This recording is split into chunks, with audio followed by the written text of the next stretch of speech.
நான் ஆணையிட்டால் பாட்டு இருக்கு இல்லைங்களா, அது வந்து லிஸ்னர்ஸ் சாய்ஸ்ல அதிகமாக கேட்கப்பட்ட பாடல்ல வந்து நான் ஆணையிட்டால் வந்து முதலிடம். ஏன்னா அந்த அளவுக்கு அது பாப்புலர். அந்த படத்தை வந்து அவர் வந்து காங்கிரஸ்ல இருந்தாங்கிறதுனால கிளர்ச்சி இருந்தது. சில தியேட்டர்கள் வந்து எரிச்சாங்கன்பாங்க. அது எம்ஜிஆர் வந்து டிஎம்கேல இருந்தாலும் அது பிளஸ்ஸா இருந்துச்சு. இவர் காங்கிரஸ். அதுல வந்து உங்களுக்கு எதுவுமே புரியாது சார். அது இந்திய எதிர்ப்பு போராட்டத்துல 2 பேர் இறந்துட்டாங்க. அப்படி இருக்கும்போது எப்படி வந்து அந்த படம் ஓடுங்கிறீங்க? தியேட்டர் வரத்துக்கே பயப்படுவாங்க. சிவாஜி படத்துக்கு, அதே எம்ஜிஆர் படத்துக்கு அத்தனை எம்ஜிஆர் படத்துக்கு போவாங்க. ஏன்னா எம்ஜிஆர் என்னடா பண்றேன்னு கேட்பாரு. பண்ணிட்டு இருக்கேன்னு, நீ ப்ரொடியூசர் ஆகலாம்டா, நான் உனக்கு கால் ஷீட் தரேன், ஃப்ரீயாவே தரேன், யாராவது உனக்கு பணம் கொடுக்குறாருந்தா சொல்லு. பஞ்சு வச்சா பாதியில நின்னுடுன்னு ஒரு பேர் இருந்தது. அந்த மாதிரி ஒரு பேர் இருந்தது பஞ்சு அருணாச்சலம்ல. கல்யாணமாம் கல்யாணம், வரிசையா கீதா சித்ரா பிலிம்ஸ்ல அவரை வச்சு நிறைய படங்கள் பண்ணாரு. பஞ்சுக்கு நல்ல ஒரு இது வந்தது. அதுக்கப்புறம் பஞ்சு அருணாச்சலம் படம்னா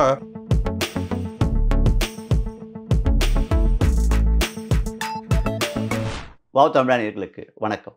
1964ஆம் ஆண்டு வெளியாகி மணி விழா கண்ட படங்களை பற்றி நம்ம போன வருஷம் பார்த்தோம்.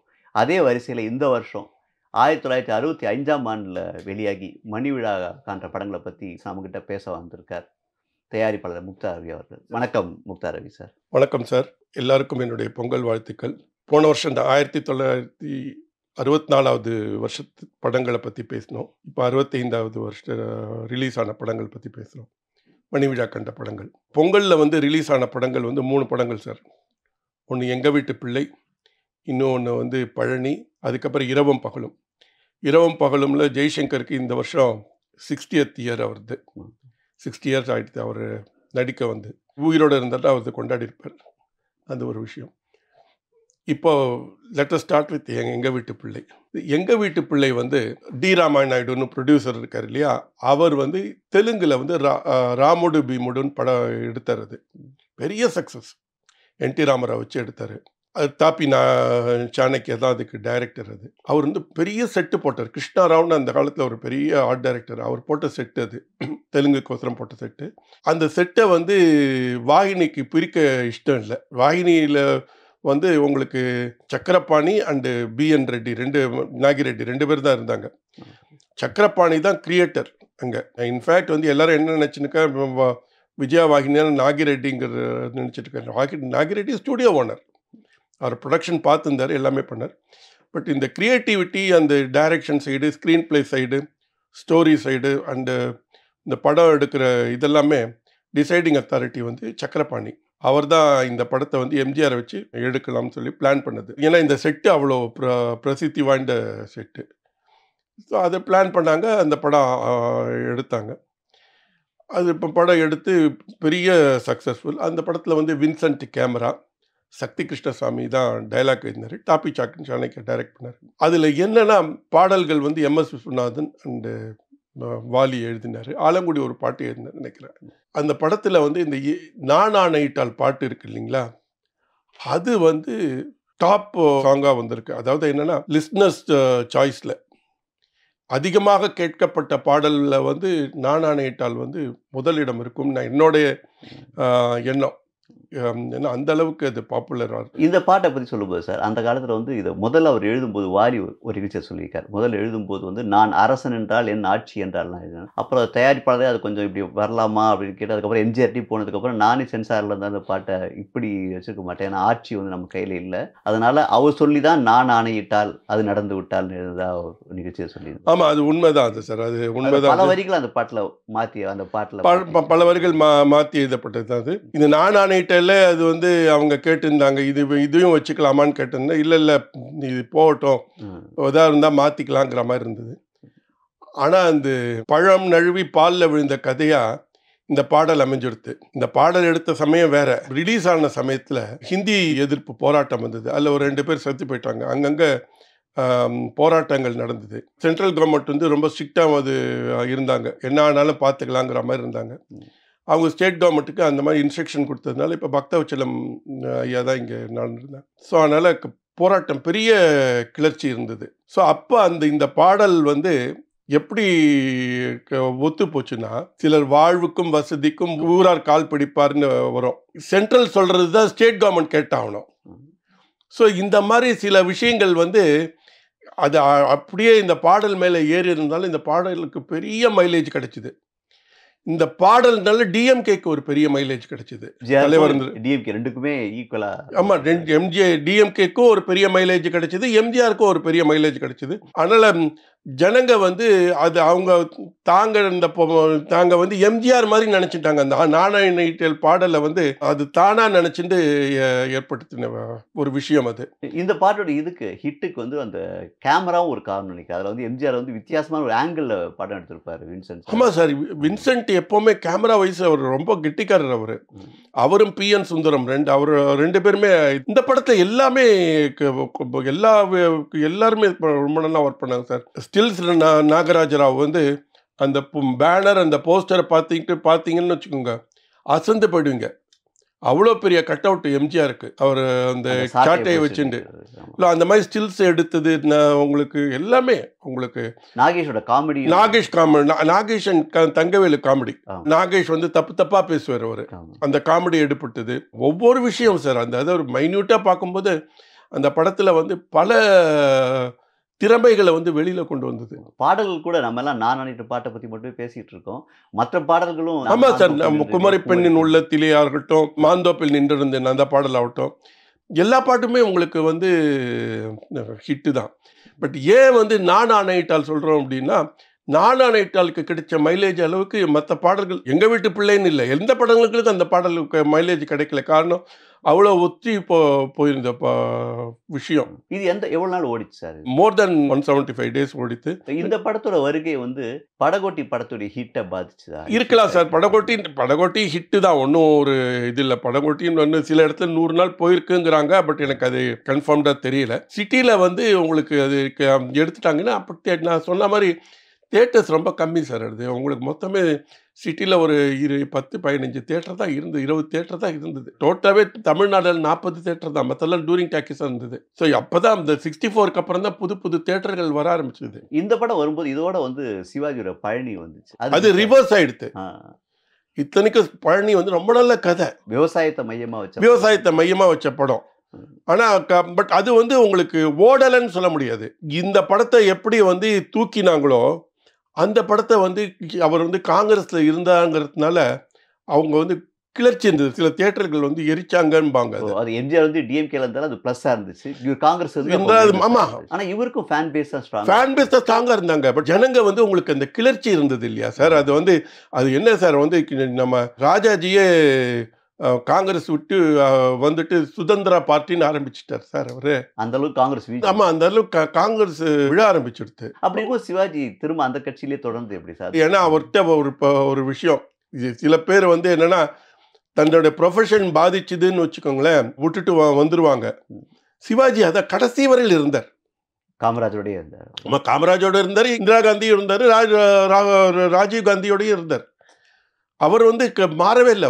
அவரை மாறவே இல்லை. இவங்க தான் அவங்களுக்கு அவரை வெளில தூக்கி விட்டாங்களே தவிர. அதான் சொல்கிறேன் நான், அவர் வந்து காங்கிரஸ் கவர் பண்ணினது தியாகம். அது தன்னோட ப்ரொஃபஷன் கூட பாதிச்சா கூட பரவாயில்ல, நம்ம வந்து ஒரு கொள்கையோடு இருந்தோங்கிறதுக்கு ஒரு உதாரணம் தான் சிவாஜி கணேசன். பழனி படத்துலையும் பாடல்கள் வந்து அவ்வளோ ரொம்ப ஆமாம், அண்ணன் என்னடா தம்பி என்னடா பாடல்கள் நல்லா இருந்தது. எல்லா பாடல்களும் ஹிட்டு. படமும் வந்து ரொம்ப ஒரு ரியலிஸ்டிக்காக இருந்தது. ஆனால் ஒன்று, அது செகண்ட் ரன்னிங்லாம் ரொம்ப நல்லா ஓடித்து. முதல்ல ஓடலை, செகண்ட் ரன்னிங்கில் நல்லா ஓடித்து. பழனியில் நிறைய ஸ்டார்ஸ் இருந்தாங்க. எங்கள் வீட்டு பிள்ளைங்க கம்பேர் பண்ணும்போது பழனி ஸ்டார் காஸ்ட் வந்து என்ன அப்போ என்ன sir, SS Rajendran, Muthuraman and Sivaji Ganesan. இதில் வந்து உங்களுக்கு ரங்காராவ் இருந்தார், நம்பியார் இருந்தார். 3 ஹீரோஸ் இருந்தாங்க இல்லையா பழனியில்? அதை சொல்கிறேன். இல்லை, 3 ஹீரோஸ் இருந்தாங்க. அப்போவே முத்துராமன் வந்து ஒரு பெரிய ரெக்கக்னைஸ்டு அவர் செகண்ட் ஹீரோவாக தான் நடிச்சிட்டு இருந்தார் எனக்கு தெரிஞ்சு. அதுக்கப்புறம் SS ராஜேந்திரன் அவர்கிட்ட ஹீரோவாக நடிச்சிட்டு இருந்தார். நவராத்திரியோட கம்பேர் பண்ணும்போது இது கொஞ்சம் சரியாக ஓடலை இல்லையா? இல்லை, நவராத்திரியும் போது அந்த சிச்சுவேஷன் வேறு. அப்போது இந்த படம் வந்து பெரிய பாதிப்பு இதான் சொல்கிறேனே, தியேட்டரில் சிலது எரிச்சிட்டாங்கன்னு நம்ம கேள்விப்பட்டேன். கிளர்ச்சி வந்தால் எந்த லேடிஸ் வருவாங்க சார் உங்களுக்கு? அந்த காலத்தில் கிளர்ச்சி வந்து என்ன காரணம்? சிவாஜி ஏதாவது ரொம்ப டிஃபெண்ட் பண்ணி பேசினாரா காங்கிரஸ்? இல்லை. சிவாஜி ஒன்றும் டிஃபெண்ட் பண்ணி நம்ம இல்லை. அப்போ இருந்தது காங்கிரஸ் கவர்மெண்ட்டு. சிவாஜி வந்து எந்த தருணத்துலேயும் வந்து நீ ஹிந்தி மொழி தான் ஆட்சி மொழியாக இருக்கணும்னு சொல்லவே இல்லை. ஹிந்தி எப்படி இதுவோ அதே மாதிரி அரிசி பிரச்சனை இருந்தது. இது வந்து விவசாயிகளை மையப்படுத்தின படம். அப்படி இருந்தும் இது தோல்வி அடைஞ்சு. அவங்க வந்து இந்த கிளர்ச்சின்னு வரும்போது அதில் வந்து உங்களுக்கு எதுவுமே இப்போ புரியாது சார். அதுவும் 2 பேர் இறந்துட்டாங்க. ஹிந்தி எதிர்ப்பு போராட்டத்தில் 2 பேர் இறந்துட்டாங்க. அப்படி இருக்கும்போது எப்படி வந்து அந்த படம் ஓடுங்கிறீங்க? தியேட்டர் வரத்துக்கே பயப்படுவாங்க சிவாஜி படத்துக்கு. அதே எம்ஜிஆர் படத்துக்கு அத்தனை எம்ஜிஆர் படத்துக்கு போவாங்க. ஏன்னா எம்ஜிஆர் படம் வந்து உங்களுக்கு ஜனங்களோட மனதை பிரதிபலித்ததுனால அதுக்கு ஜனங்க போனாங்க. சிவாஜி படத்துக்கு போகல. ஆனால் இதே சமயத்தில் ரிலீஸ் ஆன அந்த ஜோசப் தலித் படம், அந்த இரவும் பகலும்ல, அது நல்லா ஓடித்து. செகண்ட் பிளேஸ் வந்துச்சு. ஜெய்சங்கர் படம் வந்து ஆமாம், செகண்ட் பிளேஸில் வந்துருச்சு. ஸோ அதனால் இது இந்த பொலிட்டிக்கல் இஷ்யூவில் பழனி பெரிய பாதிப்பு வந்தது. நான் கேள்விப்பட்ட வரையில் அந்த படம் வந்து கலெக்ஷன் வந்தது. பட் ஆனால் பெரிய அளவு எதிர்பார்த்த அளவு இல்லை. அதான் ஒன்று. எங்கள் வீட்டு பிள்ளையில் வந்து ஒரு இன்சிடெண்ட் வந்து சொல்லுவாங்க. எங்கள் அப்பா அசிஸ்டன்ட் டைரக்டர்ஸ்லாம் சொல்லுவாங்க. அதாவது என்ன, இந்த தாப்பி சாணக்கியா தான் ஒரு பெரிய டைரக்டர். அவர் வந்து இயக்கின்றார். சக்தி கிருஷ்ணசாமிங்கிறவர் டயலாக் ரைட்டர். சக்தி கிருஷ்ணசாமியோட அசிஸ்டன்ட் வந்து சின்னையான்னு பேர். இவர் தாப்பி சாணக்கியா என்ன பண்ணார், ஏதோ ஒரு டயலாக் கொஞ்சம் லென்த்தியாக இருக்குது அப்படிங்கிற மாதிரி அவருக்கு பட்டுது போல இருக்கு. அது வேணான்னு அடிச்சுட்டு நேரக்க அந்த சின்னையா விட்டு எழுத சொல்லி சொன்னார். அப்போ அவர் சக்தி கிருஷ்ணசாமி இல்லை. அப்போ இது எழுத சொல்லும்போது எம்ஜிஆர் வந்து சாணக்கியாட்ட கூப்பிட்டு சொன்னார், பண்ணாது அப்படி, அப்புறம் ஃபீல் பண்ணுவார், உனக்கு அப்புறம் நடக்காது, உனக்கு வேலையே நடக்காது அப்படின்னு. இந்த மாதிரி சொன்ன உடனே அவர் வந்து அதுக்கு காது கொடுக்கல சாணக்கியா. இங்கேருந்து தெரிஞ்சு வந்த சக்தி கிருஷ்ணசாமி அசிஸ்டன்ட் வந்து இந்த டைலாக் பேப்பர் வாங்கி கிழிச்சிட்டு இனிமேல் நான் எழுத மாட்டேன்ட்டு போயிட்டார். அப்புறம் எம்ஜிஆர் சொல்லி இது பண்ணி கன்வின்ஸ் பண்ணி நடந்தது. அது இப்படி ஒரு சம்பவம் வந்து பல பேருக்கு தெரியாது. இது வந்து அப்போ எங்கள் ஆஃபீஸில் இது வந்து ஒரு பேசும் பொருளாக இருந்தது. அதே விஜயவாகினி எங்கள் வீட்டு பிள்ளை எடுத்ததுக்கப்புறம் எங்கள் வீட்டு பெண்ணுன்னு ஒரு படம் எடுத்தாங்க. அது சுத்தமாக வாஷ் அவுட்டு. அதே சாணக்கியா, அதே சக்கரபாணி, இவங்க தான் இது பண்ணுவாங்க. எங்கள் வீட்டு பிள்ளை நல்லா ஓடித்தேங்கிறதுனால எங்கள் வீட்டு பெண் எடுத்து, அதுவும் ஒரு தெலுங்கில் பெரிய ஹிட்டான படத்தை தான் எடுத்தாங்க. அது சரியாக ஓடலை. அது கேவி மகாதேவன் மியூசிக் நினைக்கிறேன் நான். ஸோ அதனால் ஒரு படத்துக்கு கிடைக்கிற ஒரு ஈர்ப்பு இன்னொரு படத்துக்கு அதே பேர் வச்சாலும் சரி, அது மாதிரி பண்ணினாலும் உங்களுக்கு கிடைக்காதுங்கிறதுக்கு இது ஒரு உதாரணமாக இருந்தது.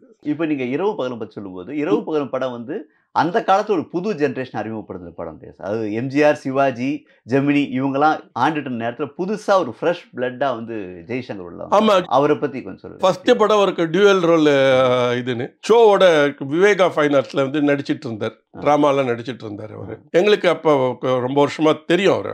அவங்களையும் தெரியும், அவங்க ஃபேமிலி வைஸ் தெரியும். அவங்க எனக்கு நான் நினைவு தெரிஞ்சதுனால அவர் ஷோவோட இருந்ததுனால தேன்மழை சமயத்தில் நிறைய தடவை அவர் வருவார், பேசுவார், ஷோ கூட பார்த்துருக்கோம். அவர் வந்து யாரோ ட்ராமாவை பார்த்துட்டு ஜோசப் தலியத்து வந்து அவருக்கு இது கொடுத்தாரு, சான்ஸ் கொடுத்தாரு. அந்த படம் எதிர்பாராத வரையில் பெரிய வெற்றியை அமைஞ்சுது. அந்த படத்துக்கு அப்புறம் நிறைய படங்கள் ஜெய்சங்கருக்கு வந்தது. உயிரோட இருந்தாலும் அவர் வந்து 60th இயர் கொண்டாடி இருப்பார். உங்கள் தயாரிப்பில் எதாவது நடிச்சிருக்காரு? 12 படம் நடிச்சிருக்காரு. அவர் எப்படிப்பட்ட ஹீரோ சார்? அவர் வந்து எப்படின்னா சார், அவர் வந்து ஒரு காஸ்டியூமர் இருக்கான்னு வச்சுக்கோங்க. என்னடா பண்ணுறேன்னு கேட்பாரு. இந்த மாதிரி பண்ணிட்டு இருக்கேன்னு. நீயும் ப்ரொடியூசர் ஆகலாம்டா, நான் உனக்கு கால் ஷீட் தரேன், ஃப்ரீயாகவே தரேன், யாராவது உனக்கு பணம் கொடுக்குறாருந்தா சொல்லு. ஸோ அந்த காஸ்டியூமர் யார்ட்டையா போய் இந்த மாதிரி ஜெய்சங்கர் தரான்னா அவருக்கு வந்து வீக்லி கலெக்ஷன் வருது பாருங்க. 2 வாரமோ 3 வாரம் 4 வாரமோ போகும். ஆனால் செம்மையாக கலெக்ஷன் வரும். இதை தவிர இந்த டூரிங் டாக்கீஸ் நான் சொன்னேன் பிஎன்சியில் அந்த 5 டிக்கெட் இருந்ததுன்னா அவரோட கலெக்ஷன் வரும். ஸோ ஜெய்சங்கர் ஜெய்சங்கர் வச்சு படம் எடுத்தால் அவங்க வந்து தப்பு பண்ணாது, பெரிய லாபம் வராது, ஆனால் அவங்க சேஃபாக பண்ணுவாங்க அப்படிங்கிற ஒரு கான்செப்ட் இருந்தது. அதனால் அவருக்கு என்ன பண்ணுவார், நிறைய ப்ரொடியூசர் என்கரேஜ் பண்ணார். நிறைய பவுன்ஸ் செக் அவுட் இருந்தது. நிறைய சார் அவர் கவலைப்பட மாட்டார் சார். எனக்கு தெரிஞ்சு யாராவது ஒரு வந்து ஜெய்சங்கர்கிட்ட போயிட்டு அண்ணா எனக்கு படம் எடுக்கிறதுக்கு இன்ட்ரெஸ்டாக இருக்குது அப்படின்னா, இந்த மாதிரி நான் உனக்கு ஃப்ரீயாக நடித்து கொடுத்துட்றேன், நீ மற்றவங்கள பார்த்துக்கோ, படத்தை முடிப்பாங்க. பஞ்சவர்ணாச்சலமுக்கு பெரிய ஒரு பேக் போனாக இருந்தது வந்து இவர் நம்ம ஜெய்சங்கர் தான். பஞ்சவர்ணாச்சலம் வச்சு எடுத்தால் சரியாக போகாதுங்கிற ஒரு பீரியட் இருந்தது. பஞ்சு வச்சா பாதியில் நின்றுடுன்னு ஒரு பேர் இருந்தது. அந்த மாதிரி ஒரு பேர் இருந்தது.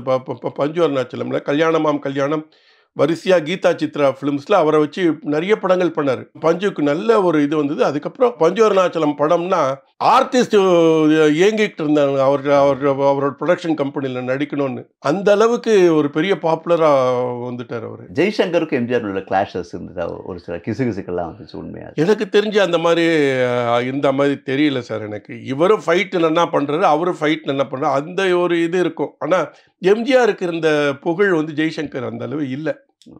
ஸோ அதனால் அவர் அவ்வளோ பெருசாக மைண்ட் பண்ண மாதிரி தெரியல. எனக்கு தெரிஞ்சு ஜெய்சங்கர் தன்னுடைய தயாரிப்பு நிர்வாகத்தையே அவர் வச்சு எடுத்தாரு. என்ன படம் சார்? கன்னிப்பெண். அவர் சத்யா மூவிஸில் தான் எடுத்தாங்க. இவங்க சொல்கிற அளவுக்கு அது ஒரு பெரிய விஷயமா தெரியல எனக்கு. அந்த ஹீரோஸ்னாலே பார்த்து பயந்துட்டு இருந்த ஒரு சூழல்ல, ஷூட்டிங் செட்டில் இவர் வந்து ரொம்ப ஒரு சாஃப்டான. அதாவது சார், இவர் வந்து அதுவரையில் இருந்த ஹீரோஸ் எல்லாருமே வந்து நாடகத்திலேருந்து வந்தவங்க. நாடகத்திலேருந்து வந்தவொடனே கூத்து நாடகம், அந்த காலத்து 30s 40s 50s நடந்த கூத்து நாடகங்களில் வந்தவங்க. அது ஒரு பாய்ஸ் கம்பெனியாக இருக்கட்டும் அல்லது வைரம் அவங்களோட கம்பெனியாக இருக்கட்டும், அவங்க அந்த மாதிரி ஒரு நம்ம இதுலேருந்து வந்தவங்க. நவாப் ராஜமாணிக்கம் அவங்க ட்ரூப்பில் இருந்தவங்களா இருக்கட்டும், அந்த மாதிரி வந்தவங்க. வேற இவர் விவேகானந்தா காலேஜில் முடிச்சுட்டு வந்தவர் அவர். ஸோ இவர் வந்து இந்த அமைச்சூர் நாடகத்தில் நடித்து அந்த மாதிரி ஒரு ஜாலியாக பழகினதுனால ஸோ ஒரு கட்டுப்பாடு இல்லாமல் இருப்பார். ஒரு ஃப்ரீயாக பேசுவார். இப்போ எம்ஜிஆர் கிட்ட வந்து எம்ஜிஆர் படம் ஷூட்டிங்னா முதல்ல உள்ளே போக முடியாது. அப்படி உள்ளே போனாலும் யாராவது பேசினாலும் அப்படி முறைச்சிருவாங்க. பின் ட்ராப் சைலன்ஸ் இருக்கணும். அவருக்கு இந்த யாராவது பேசுறது பிடிக்காது அந்த மாதிரி. ஸோ அவங்களோட வே ஆஃப் சினிமா ஸ்டைல் வேறு சார். அவங்களோட மேக்கிங் ஸ்டைல் வேறு, இந்த மேக்கிங் ஸ்டைல் வேறு. ஜெய்சங்கர் கொஞ்சம் ஜாலியாக தான் இருப்பார். எல்லாரோடையும் பேசுவார். ஹாய் ஹாய் ஹாய்ன்னு சொல்லிட்டு அவர் 7-8 ஜென்ரேஷன் பீப்புளோடவே ரொம்ப நல்லா படைப்பார். கமலஹாசன், ரஜினிகாந்த், அதுக்கப்புறம் அருண் பாண்டியன் வரையில் அவர் எல்லாரோடையுமே சகஜமாக பழக்கக்கூடியவர். அவர் தன்னை ஒரு இதுவாக காமிச்சிக்க மாட்டார். என்னையா எப்படி அப்படின்னு தட்டி தட்டி கொடுத்து பேசுவார். ரொம்ப ஃப்ரெண்ட்லியாக இருப்பார். பொங்கலுக்கு வெளியாகி மணிவிழா கண்ட 3 படங்களை பற்றி பேசுனீங்க சார். மிக்க நன்றி. Thank you sir.